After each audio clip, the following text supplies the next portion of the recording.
Love marriage वाली बहू। सुबह का वक्त था और सरला जी काफी उदास चेहरा लिए हुए पार्क में बैठी हुई थी। तभी उनकी सहेली सुमन वहां पर आती है। क्या हुआ सरला जी, आज मॉर्निंग वॉक करने का इरादा नहीं है क्या? इस तरह चुपचाप क्यों बैठी हैं? आई तो थी ये सोचकर कि पार्क में जाकर थोड़ी देर पहले टहल लूंगी, लेकिन क्या करूं, मन ही नहीं कर रहा। अरे सब ठीक है, तो इतनी परेशान क्यों नजर आ रही है? नहीं नहीं, ऐसी तो कोई बात नहीं है, सब ठीक है। अरे भाई, अब तो आपको खुश नजर आना चाहिए। अभी कुछ महीने पहले तो बेटी की शादी हुई है, घर में नई बहू आई है, आपके चेहरे पर तो रौनक नजर आनी चाहिए। अरे छोड़ो भी, आजकल की बहुओं के बारे में क्या बताऊं आपको। क्यों, क्या हुआ बहन जी, कोई परेशानी है क्या? कुछ किया क्या बहू रानी ने? अरे भाई, अभी तो शादी को 6 महीने हुए हैं। अब आपसे क्या छुपाना, आप तो जानती है मेरे बेटे ने लव मैरिज की है और मुझे ना इन लव मैरिज वाली बहुओं पर बिल्कुल भरोसा नहीं। ना जाने कब मेरे बेटे के कान भर दे। अरे लेकिन सरला जी, आपके बहू बेटा तो आपके साथ ही रहते हैं, फिर आपको इस बात का डर क्यों है? पता नहीं क्यों बहन जी, अभी तो मुझे अपनी बेटी दीपाली की भी शादी करनी है। बस इसी बात को सोचकर परेशान रहती हूँ। ये लव मैरिज वाली बहू पता नहीं कितने दिन परिवार में एडजस्ट कर पाएगी। कल को अगर बेटे को लेकर दूसरी जगह चले गई तो क्या होगा? अरे हाँ, याद आया, दीपाली तो दिल्ली में नौकरी करती है ना? हाँ हाँ, बहुत अच्छी नौकरी लगी है उसकी। और आप किसी से कहना मत, अपने ऑफिस में साथ में काम करने वाला कोई लड़का उसे बहुत पसंद है, बता रही थी मुझे। लेकिन अभी तो आप कह रही थी कि आपको लव मैरिज और इन सब में भरोसा नहीं है। अरे तो क्या हुआ, जहाँ बेटी खुश रहे वहीं मैं खुश हूँ। और वैसे भी बेटी को तो दूसरे घर जाना है, वो लोग जाने और उनकी बहू जाने, मुझे तो बस अपनी बेटी का ब्याह करना है। अच्छा अच्छा, ठीक है ठीक है, जैसी आपकी मर्जी। लेकिन मुझे लगता है कि आप अपनी बहू के लिए कुछ ज्यादा ही सोच रही हैं। क्या पता वो वैसी ना हो जैसी आप समझ रही हो। सरला जी अपनी जगह से उठते हुए कहती है, अब ये तो भगवान जाने, बस मेरी बेटी दीपाली की शादी उसकी पसंद से हो जाए तो मैं गंगा नहा लूं। चलिए बहुत देर हो गई है, मैं भी अब घर जाती हूँ। अच्छा अच्छा ठीक है, मैं भी चलती हूँ। अगले दिन जब सरला जी अपने घर पर बैठकर चाय की चुस्कियां ले रही थी, तभी उनकी बहू वहाँ पर आती है। मम्मी जी, मैंने एक जगह नौकरी के लिए अप्लाई किया था और वहाँ से सब कुछ पॉजिटिव आया है। मैं भी नौकरी करना चाहती हूँ ताकि घर के खर्चों में थोड़ा हाथ बटा सकूं। अरे बहू, तुम्हें नौकरी करने की क्या जरूरत है? मेरा बेटा अच्छा खासा कमाता है, क्या तुम्हें किसी बात की कोई कमी है? तभी सरला जी का बेटा वहाँ पर आता है। नहीं माँ, उसे किसी बात की कमी नहीं है, लेकिन वो इतनी पढ़ी लिखी है और अगर नौकरी करना चाहती है तो हमें उसे नौकरी करने देना चाहिए। कुछ पैसे घर में आएंगे, हम सबकी मदद हो जाएगी। तुम तो ऐसे कह रहे हो बेटा जैसे ये घर तुम्हारी पत्नी की कमाई पर ही चलता है। अरे नहीं नहीं मम्मी जी, इनके कहने का ये मतलब नहीं है, बस मेरी ही नौकरी करने की इच्छा थी, इसलिए आपकी परमिशन चाहते हैं। अब भाई, मेरा बेटा तुम्हें लव मैरिज करके घर में लाया है, मैं तुम्हें कुछ कैसे कह सकती हूँ? जो मर्जी आए करो। सरला जी का बेटा और बहू वहाँ से चले जाते हैं। अब उनकी बहू नौकरी करना शुरू कर देती है। कुछ ही दिन बाद सरला जी की बेटी दिल्ली से अपने घर आती है और अपनी माँ से कहती है, माँ, मैंने आपको बताया था ना, मुझे अपने ऑफिस में साथ काम करने वाले एक लड़के से बहुत प्यार है, मैं उससे शादी करना चाहती हूँ माँ। हाँ हाँ, तो मैंने कब मना किया? अगर तुम उसे पसंद करती हो तो उसके घर वालों को कहो, हम आपस में बात करके तुम्हारी शादी तय कर देते हैं। अरे लेकिन माँ, एक बहुत बड़ी परेशानी है।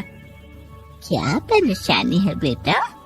माँ, वो लड़का बहुत अच्छा है, लेकिन कुछ ज्यादा ही पैसे वाले घर से उसके माँ बाप। उन्हें मेरे और उसके रिश्ते से वैसे तो कोई परेशानी नहीं है, लेकिन वे चाहते हैं कि शादी 5 स्टार होटल में हो। अरे ऐसे कैसे, हम तो मिडिल क्लास लोग हैं, हमारे लिए 5 स्टार होटल में शादी करना कोई आसान काम थोड़ी ना है। लेकिन माँ, मैं क्या करूँ? मैंने उनसे बात करने की बहुत कोशिश की, बस एक इसी जगह बात अटक गई है। साफ साफ कह दो बेटा, शादी करनी है तो ठीक है, लेकिन ये 5 स्टार में शादी करने वाली शर्त मैं नहीं मान सकती। अरे कैसी बात कर रही हैं आप मम्मी जी? अगर दीपाली को कोई लड़का पसंद है तो हम उनकी शादी के लिए पूरी कोशिश करेंगे, और अगर बात पैसों की है तो कोई परेशानी नहीं है। हाँ हाँ, तुम्हें तो बस बहुत आसान लगता है सब।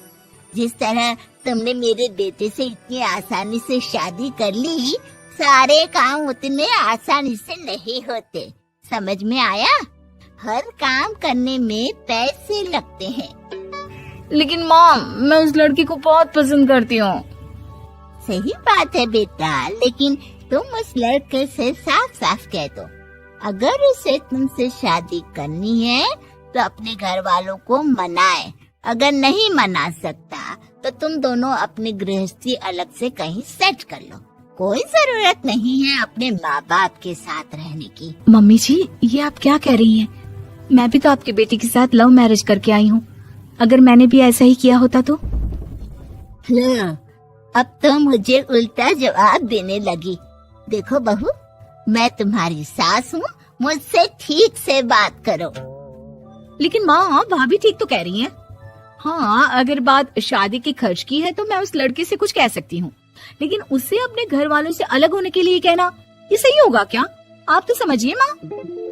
और वैसे भी मम्मी जी, मैंने कुछ महीने पहले जॉब करना शुरू कर दिया था और अपनी पूरी सैलरी बचा कर रखी है।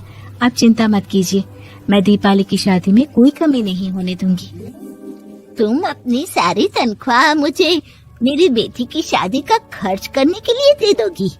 हाँ माँ, मैंने भाभी को पहले ही सब कुछ बता दिया था और वो इस बारे में सब कुछ जानती थी, इसीलिए उन्होंने पहले ही नौकरी करनी शुरू कर दी ताकि मेरी शादी धूमधाम से हो सके। तभी सरला जी का बेटा वहाँ पर आता है। देखा माँ, जैसा हम हर समय समझते हैं वैसा होता नहीं है। आपको लव मैरिज करने वाली बहू से नफरत थी ना, लेकिन अपनी ही बेटी की लव मैरिज पर आपको कोई एतराज नहीं था। ये तो गलत बात है ना? हाँ बेटा, सही कह रहे हो तुम। बहू, मुझे माफ कर दो, मैंने तुम्हारे बारे में गलत सोचा। आज से मैं बहू और बेटी में कोई फर्क नहीं करूंगी, और अपनी लव मैरिज वाली बहू से तो बिल्कुल नफरत नहीं करूंगी। सुरेश के 2 बेटे थे, भीरू और धीरू। वो अपनी आखिरी वक्त में अपने बिस्तर पर था और उसके दोनों बेटे उसके पास आंखों में आंसू लिए बैठे थे। पिताजी, आप चिंता मत कीजिए, मैं और धीरू है ना, हम आपको कुछ नहीं होने देंगे। हाँ पिताजी, आप बस आराम कीजिए, डॉक्टर अभी आता ही होगा। मेरे बच्चों, मेरा अंतिम समय आ गया है। तुम दोनों मेरी बात ध्यान से सुनो।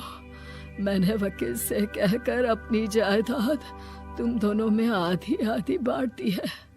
मेरे जाने के बाद तुम दोनों मिलकर रहना, एक दूसरे के सुख दुख में साथ देना। तुम्हारी माँ की भी यही इच्छा थी। जी पिताजी, आप जैसा कहेंगे हम वैसा ही करेंगे। जी पिताजी, आप जैसा कहेंगे हम वैसा ही करेंगे।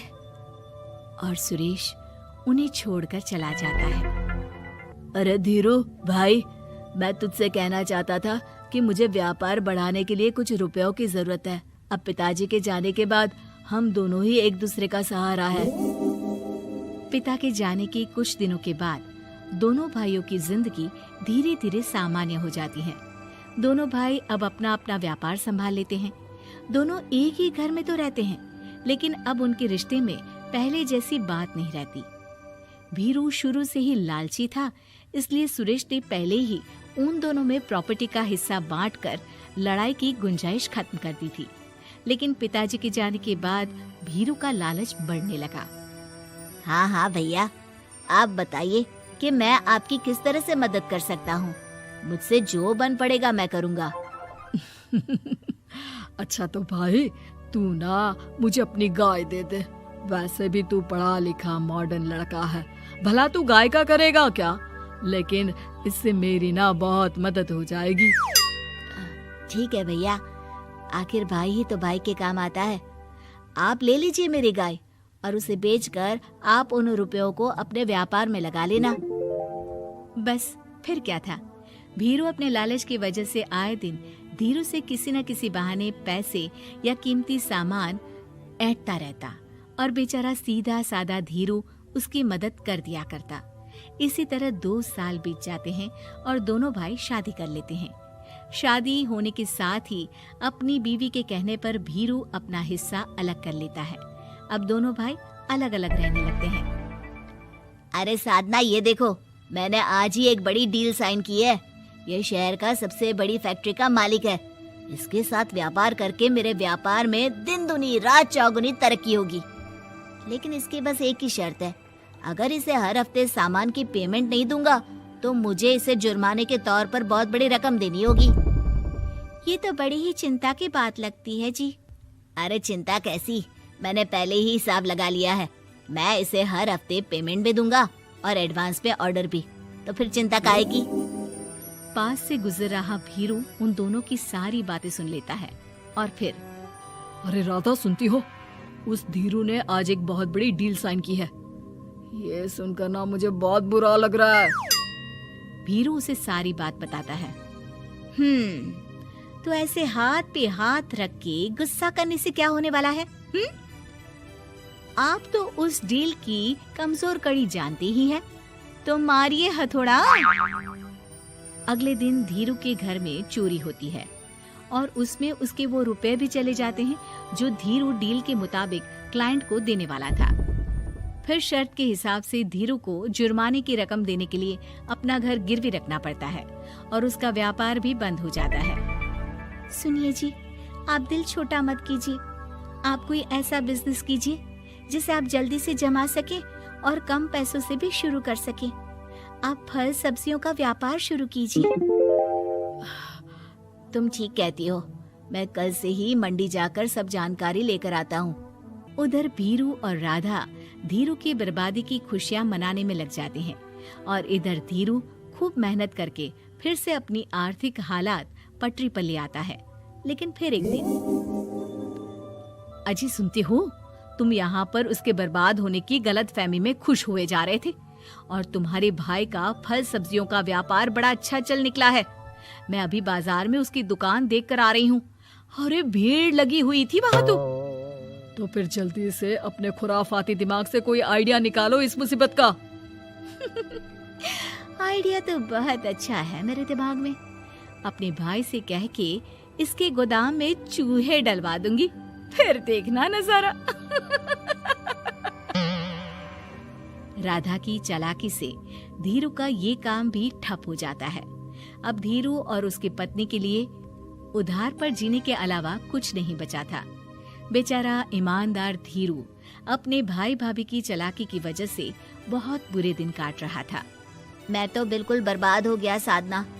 पिताजी का दिया हुआ अच्छा खासा बिजनेस संभाल रहा था, लेकिन मेरी किस्मत ने मुझे यहाँ लाकर खड़ा कर दिया। अब तो खाने के भी लाले पड़ रहे हैं। कोई नौकरी भी इतनी आसानी से नहीं मिल रही। मुझे माफ कर दो, मेरे साथ रहकर तुम्हें भी ये दिन देखने पड़ रहे हैं। देखिए जी, आप दिल छोटा मत कीजिए। भगवान कोई ना कोई रास्ता जरूर खोल देगा हमारे लिए। और मेरे दिमाग में तो एक अच्छा आइडिया आ भी गया। मैं बचपन से ही अपनी दादी, नानी और माँ को एक खास तरह का अचार बनाती देखती आई हूँ। वो अचार जितना टेस्टी होता है उतना ही उसे बनाना मुश्किल भी, लेकिन एक बार बन जाने पर वो जल्दी खराब भी नहीं होता जी। वो अचार सिर्फ हमारे ही गांव में बनता था, जिसे खरीदने के लिए दूर दूर से लोग आते थे। मैं सोचती हूँ वही अचार बनाने का काम हम शुरू करें तो। मैं बनाया करूँगी और आप उसे मार्केट में बेच आया करना।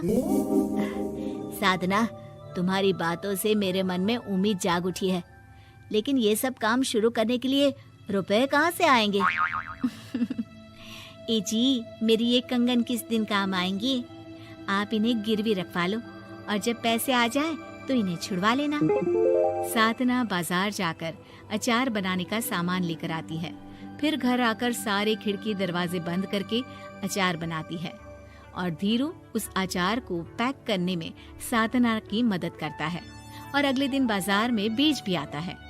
शुरू में सिर्फ 10 बोतल अचार ही बन पाता है, लेकिन उसे बेचकर हुए मुनाफे से अचार की बोतलें 10 से 50 और फिर 1000 और 10,000 हो जाती है। अब धीरू को अपने काम में मदद के लिए कुछ लोगों को भी काम पे रखना पड़ता है, लेकिन अचार अब भी साधना ही बनाती है और अपनी रेसिपी का सीक्रेट बनाए रखती है। अब देखते ही देखते धीरू साधना ब्रांड अचार आसपास के कई शहरों में मशहूर हो जाता है और धीरू के दिन एक बार फिर बदलते हैं। धीरू के पास अब भीरू से दुगना बड़ा घर, गाड़ी, धन, अचार की कई फैक्ट्रीज और नौकर चाकर होते हैं। धीरू की इतनी तरक्की देखकर भीरू और राधा बुरी तरह से जल भुन जाते हैं, लेकिन अब उनके खिलाफ उनकी कोई चाल कामयाब नहीं होती। सुनिए जी, मैं ना कहती थी कि आप हिम्मत रखिए, एक दिन भगवान हमारे रास्ते जरूर खोल देगा। और देखिए जी, आज हम कहां से कहां आ गए। ये सब तुम्हारे फौलाद जैसे मजबूत मन की वजह से हो पाया है साधना, वरना एक समय मैं तो हिम्मत ही हार चुका था। तुमने न सिर्फ मेरा हौसला बढ़ाया बल्कि बिजनेस में मेरा साथ भी दिया। जहाँ एक तरफ धीरू और साधना अपनी मेहनत और हौसले से बहुत तरक्की कर चुके थे, वहीं दूसरी तरफ भीरू और राधा के लालच और धोखेबाजी की वजह से वो इनकम टैक्स वालों की नजरों में आ चुके थे। भीरू के एक घर पर इनकम टैक्स वालों का छापा पड़ता है और भीरू को काला धन जमा करने के आरोप में जेल जाना पड़ता है।